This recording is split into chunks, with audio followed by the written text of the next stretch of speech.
അപ്പോസ്തല പ്രവർത്തനങ്ങൾ 23 അധ്യായം 1 മുതൽ 35 വരെയുള്ള വാക്യങ്ങൾ. ആലോചന സംഘത്തിന് മുൻപ് പൗലോസ് സംഘത്തെ സൂക്ഷിച്ച് നോക്കിക്കൊണ്ട് പറഞ്ഞു, സഹോദരന്മാരെ, ഇന്നവരെ ദൈവത്തിന്റെ മുൻപിൽ നല്ല മനസാക്ഷിയോടെയാണ് ഞാൻ ജീവിച്ചത്. പുരോഹിതനായ അനനിയാസ് തന്റെ അടുത്ത് നിന്നവരോട് അവന്റെ മുഖത്ത് അടിക്കാൻ ആജ്ഞാപിച്ചു. അപ്പോൾ പൗലോസ് അവനോട് പറഞ്ഞു, വെള്ളപൂശം അതിലെ ദൈവം നിന്നെ പ്രഹരിക്കാനിരിക്കുന്നു. എന്നെ നിയമാനുസൃതം പിടിക്കുവാനാണ് നീ ഇവിടെ ഇരിക്കുന്നത്. എന്നിട്ടും നിയമവിരുദ്ധമായി പ്രഹരിക്കാൻ നീ കൽപ്പിക്കുന്നു. അടുത്ത് നിന്നവർ ചോദിച്ചു, ദൈവത്തിന്റെ പ്രധാന പുരോഹിതനെ നീ അധിക്ഷേപിക്കുകയാണോ? പൗലോസ് പറഞ്ഞു, സഹോദരന്മാരെ, അവൻ പ്രധാന പുരോഹിതനാണെന്ന് ഞാൻ അറിയില്ല. എന്നാൽ ഇങ്ങനെ എഴുതപ്പെട്ടിരിക്കുന്നു, നിന്റെ ജനത്തിന്റെ കണ്ണിലെത്താതെ നീ ദുഷിച്ച് സംസാരിക്കരുത്. സംഘത്തിൽ ഒരു വിവാഹം സദുക്കായരും മറ്റുള്ളവർ ഫരിസേയരുമാണെന്ന് മനസ്സിലാക്കി പൗലോസ് ഇങ്ങനെ വിളിച്ചു പറഞ്ഞു, സഹോദരന്മാരെ, ഞാനൊരു ഫരിസേയനും ഫരിസേയ പുത്രനുമാണ്. മരിച്ചവരുടെ പുനരുദ്ധാനത്തിനുള്ള പ്രത്യാശയെ സംബന്ധിച്ചാണ് ഞാൻ വിചാരണ ചെയ്യപ്പെടുന്നത്.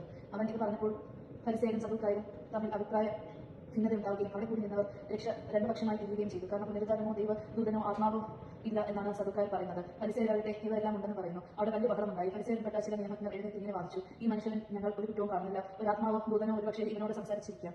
തർക്കം മൂർച്ഛിച്ചപ്പോൾ പൗലോസിനെ അവർ വലിച്ചു കീറുമോ എന്ന് തന്നെ സഹസ്രാധിപൻ ഭയപ്പെട്ടു. അതിനാൽ അവരുടെ മുമ്പിൽ നിന്ന് പൗലോസിനെ ബലമായി പിടിച്ച് പാളയത്തിലേക്ക് കൊണ്ടുപോകാൻ അവൻ പടമാരോട് കൽപ്പിച്ചു. അടുത്ത രാത്രി കർത്താവ് അവനെ പ്രത്യക്ഷപ്പെട്ടു പറഞ്ഞു, ധൈര്യമായിരിക്കുക, ജെറുസലേമിൽ എന്നെക്കുറിച്ച് നീ സാക്ഷ്യം നൽകിയിരിക്കുന്നത് പോലെ റോമയിലും സാക്ഷ്യം നൽകേണ്ടിയിരിക്കുന്നു.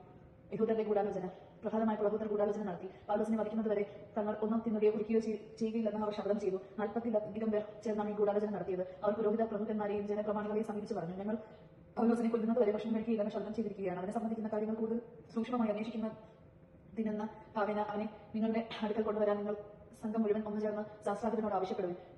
ഇവിടെ എത്തുന്നതിന് മുമ്പ് തന്നെ അവനെ കൊല്ലാൻ ഞങ്ങൾ ഒരുങ്ങിയിരിക്കുകയാണ്. പൗലോസിന്റെ സഹോദരിപുത്രൻ ഈ ചതിയെ പറ്റി കേട്ടു. അവർ പാളയത്തിൽ ചെന്ന് പൗലോസിനെ കണ്ട് വിവരം അറിയിച്ചു. പൗലോസ് ഒരു ശതാധിപനെ വിളിച്ചു പറഞ്ഞു, ഈ യുവാവിനെ സഹസ്രാധിപന്മാരുടെ അടുക്കൽ കൊണ്ടു ചെല്ലുക. അവൻ എന്തോ പറയാനുണ്ട്. അതിനാൽ അവൻ അവനെ സഹസ്രാധിപന്റെ മുമ്പിൽ കൊണ്ടുചെന്ന് ഇപ്രകാരം ബോധിപ്പിച്ച തടവുകാരനായ പൗലോസ് എന്നെ വിളിച്ച് ഈ ചെറുപ്പക്കാരനെ നിന്റെ അടുക്കൽ കൊണ്ടുവരാൻ ആവശ്യപ്പെട്ടു.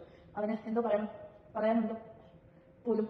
സഹസ്രാധിപൻ അവനെ കൈക്ക് പിടിച്ച് മാറ്റി നിർത്തി. രഹസ്യമായി ചോദിച്ചു, എന്താണ് നിനക്ക് പറയാനുള്ളത്? അവൻ പറഞ്ഞു, യഹൂദന്മാർ പൗലോസിനെ കുറിച്ച് സൂക്ഷ്മമായി അന്വേഷിക്കാനെന്ന ഭാവേന അവനെ തങ്ങളുടെ ആലോചന സംഘത്തിലേക്ക് കൊണ്ടുപോകണമെന്ന് അങ്ങയോട് അപേക്ഷിക്കാൻ തീരുമാനിച്ചിരിക്കുകയാണ്. നീ അവർക്ക് വഴങ്ങരുത്. കാരണം അവർ 40-ലേറെ പേർ പൗലോസിനെ വധിക്കാതെ ഭക്ഷിക്കുകയോ പാനം ചെയ്യുകയില്ല എന്ന് വ്രതമെടുത്തുകൊണ്ട് അവനെ ആക്രമിക്കാൻ ഇരിക്കുന്നുണ്ട്.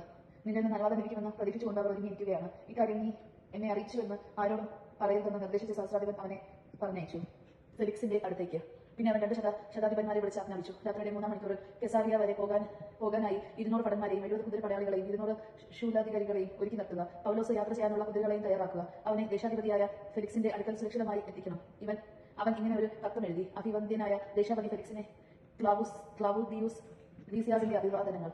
ഈ മനുഷ്യനെ യഹൂദന്മാർ പിടിച്ച് ബന്ധിച്ചു. ഇവനെ കൊല്ലാൻ അവർ ഒരുപ്പെട്ടപ്പോൾ ഇവൻ റോമ പൗരനാണെന്നറിഞ്ഞ് ഞാൻ ഭടന്മാരോട് കൂടെ ചെന്ന് ഇവനെ രക്ഷിച്ചു. ഇവന്റെ മേലുള്ള ആരോപണം എന്താണെന്ന് സൂക്ഷ്മമായി അറിയണമെന്ന് ആഗ്രഹിച്ച് ഞാൻ ഇവനെ അവരുടെ ആലോചന സംഘത്തിൽ കൊണ്ടുചെന്നു.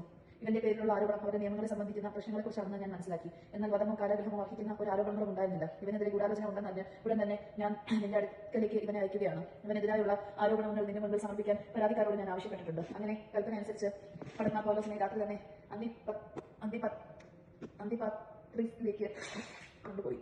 പ്രഭാതമായപ്പോൾ അവനോടൊന്നിച്ചു പോകാൻ കുതിരപ്പടയാളികളെ നിയോഗിച്ചിട്ട് ഭടന്മാർ പാളയത്തിലേക്ക് മടങ്ങി. അവർ കെസാരിയയിലെത്തി കത്ത് ദേശാപതിയെ ഏൽപ്പിക്കുകയും പൗലോസിനെ അവന്റെ മുമ്പിൽ കൊണ്ടുവരികയും ചെയ്തു. കത്ത് വായിച്ചതിനു ശേഷം അവൻ ഏത് പ്രവിശ്യയിൽപ്പെട്ടവരാണെന്ന് അവൻ ചോദിച്ചു. കിലിക്യാക്കാരനാണെന്ന് അറിഞ്ഞപ്പോൾ അവൻ പറഞ്ഞു, പരാതിക്കാർ വരുമ്പോൾ ഞാൻ നിന്നെ വിസ്തരിക്കാം. ഹെറോദോസിന്റെ പ്രത്തോറിയത്തിൽ അവനെ സൂക്ഷിക്കാൻ അവൻ ആജ്ഞാപിച്ചു. ദൈവവചനമാണ് നാം കേട്ടത്. നമുക്ക് ദൈവത്തെ സ്തുതിക്കാം. ക്രിസ്തുവേ, എനിക്ക് സ്തുതി.